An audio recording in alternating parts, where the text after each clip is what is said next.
Hyderabad city police commissioner سی وی آنند نے ہفتے کے روز تمام سینئر افسران اور ایس ایچ اوز کے ساتھ ایک میٹنگ کی صدارت کی تاکہ کل منعقد ہونے والے سری رام نومی شوبھا یاترا جلوس کے پیش نظر حتمی تیاریوں اور امن و امان کی صورتحال کا جائزہ لیا جا سکے۔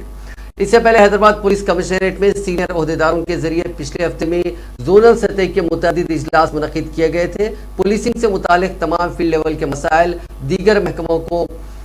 دیگر محکموں کی کارکردگی اور وسیع تر انتظامات کا جائزہ لیا گیا تھا۔ کمشنر نے سبھی پولیس آفیسر سے خطاب کرتے ہوئے کہا کہ وہ مرکزی جلوس کے روٹ اور اس سے گزرنے والی سڑکوں پر خصوصی نظر رکھیں۔ سی سی ٹی وی، ڈرون اور دیگر علاقوں پر باضابطہ نظر رکھی جائے تاکہ جلوس کے راستوں اور انتہائی بھیڑ بھاڑ والے شاپنگ ایریاز میں بھیڑ کو منظم کرنے کے لیے مناسب تعداد میں فورسز تعینات کی جائے۔